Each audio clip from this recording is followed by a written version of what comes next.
I know an onion hate to see me coming. I was gonna cut this by hand, but then I found Logan's cutting device in the kitchen, which I would actually recommend because since the goal is to caramelize the onions, if you start off with more uniform pieces, then they will cook more evenly. And that way you don't end up with some perfect, but some burnt. And remember, you don't win a medal for shredding this as low as possible, so don't try to be a hero, okay? When the onion or whatever you're cutting gets small, put it down. If you want to keep your fingers intact, don't keep going. And yes, I am speaking from experience.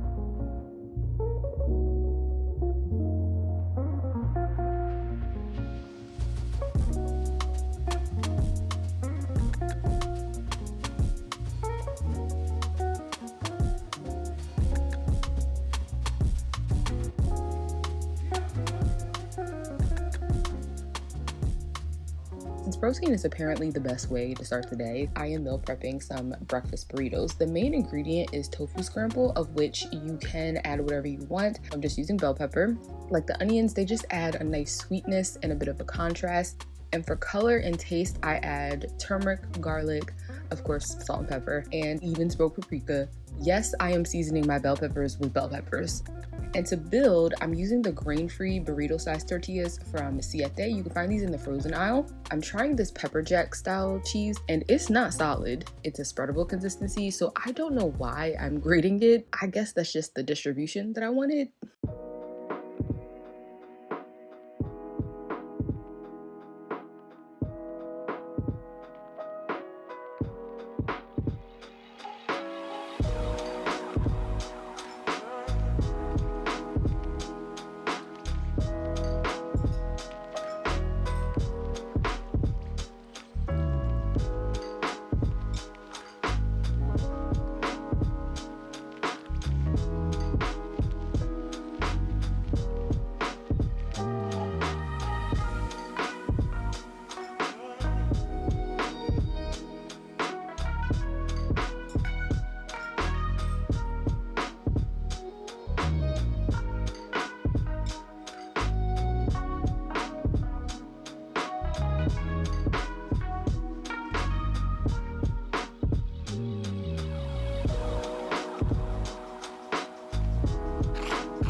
In the spirit of February, I wanted to make some pink bagels for Valentine's Day. So this was a test run of using beet powder and dragon fruit powder to see if they would be successful, which had I done any research beforehand, I would have known wasn't going to work. I'm not sure if it's like the amount of heat or the fact that there's any heat at all that degrades the color, but I think I have a solution that I want to try next.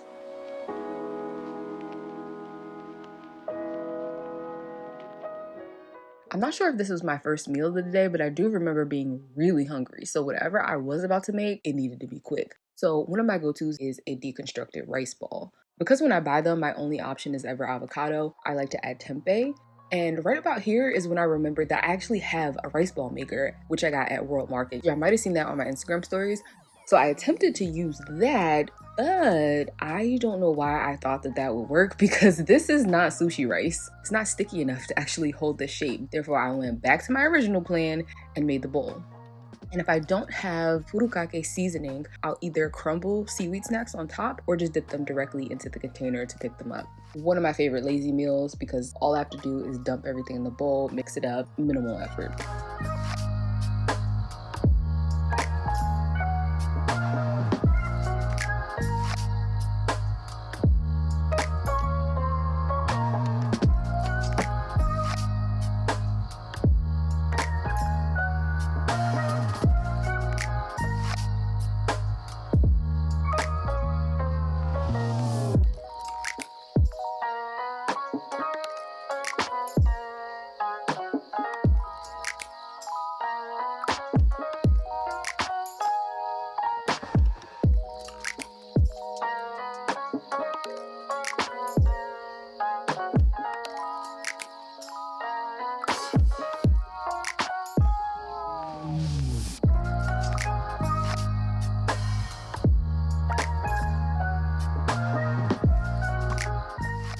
One thing I love about making any kind of bread is that you could essentially press pause by just putting it in the refrigerator. Actually, it's more like just slowing it down to 0.5 speed so that the fermentation isn't happening at room temperature, but close enough. So if the lighting looks very different, it's because after bulk fermenting the dough, I put it in the refrigerator until the next day because I didn't feel like shaping and baking them the night before.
And speaking of lazy, I have kind of defaulted back to buying almond milk at the store instead of making my own. But since groceries are out of control, we need to get back to that.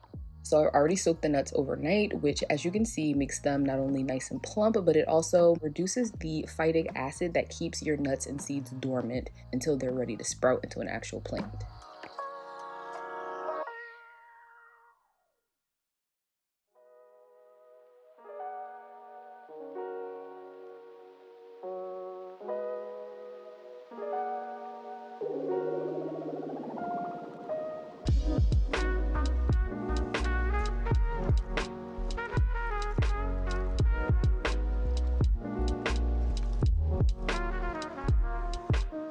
Normally I would put this back in the blender to add a date and some vanilla. So if you want this to be flavored and a little bit thicker for like cereal or coffee, feel free to do that. I'm just skipping it because I use this exclusively for smoothies and I generally add a date to them already.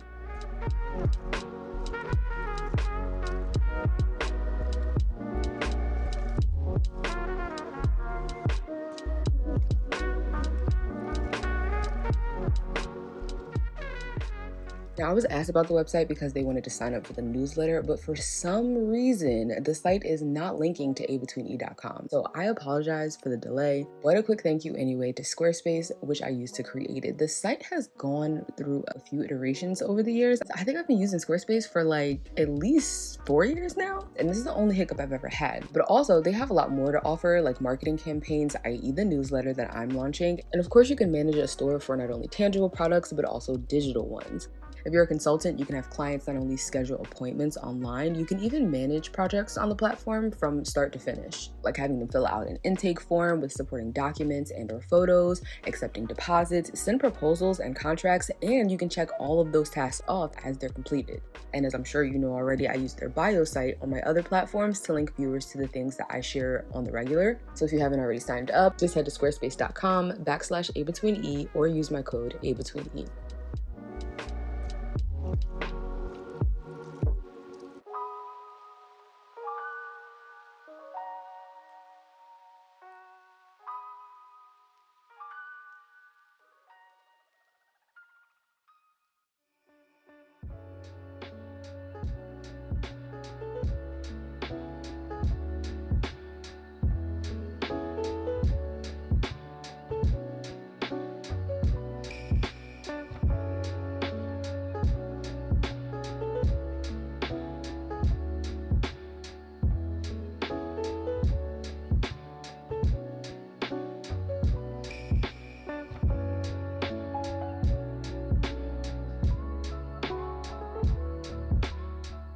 I was not happy with these bagels at all. And I'm not even talking about the color. Like visually, they're just not very smooth or shiny. This is only my third attempt making sourdough bagels, so I'm still learning what works best for me. But compared to the cinnamon raisin ones that I made for my second attempt, I feel like these came out worse. But it's okay, each batch will get better and better. I'll get there eventually. In fact, I actually made another batch recently and I'm much happier with those.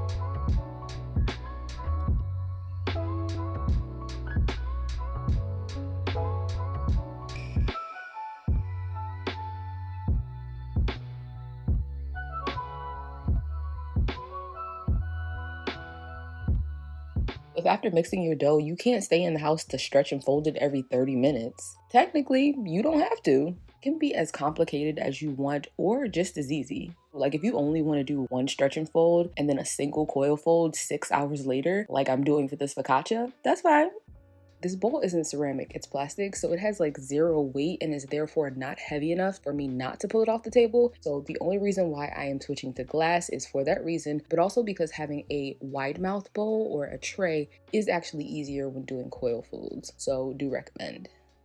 Oh, and also, if you requested a sourdough tutorial from the last video that I posted, I actually already filmed it, but it won't be in this video, it'll be in the next episode, so if you're not subscribed already, turn on the notifications and you won't miss it. You don't have to use parchment paper, by the way. I just know from experience that this pan will stick, even with the generous amount of olive oil. In fact, my plan is to actually get my family a silpat so that it'll fit their baking sheet. Or alternatively, you could even use a cast iron, which would be excellent for this recipe. You could cut this in half first to make semicircles, but I wanted to do like onion rings, so I'm cutting these by hand because I also want them to be nice and thick, and on a mandolin, the settings stay pretty thin. I also wanted the rings to be thick because I initially wasn't sure if I was going to caramelize them first, and when you add slices on top of your dough, even when you're not baking for as long as a loaf, it's still long enough that thin slices of anything fresh is going to burn, or I would say char to a degree that is like too dark for my liking. So whatever you decide to top your focaccia with, take into consideration that it's going to be under a high amount of heat for the entire time that the bread is cooking. So keep it on the chunkier side.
Call me crazy, but I do in fact like store-bought pesto. Do y'all remember how crazy those stories was? I need my old FYP back.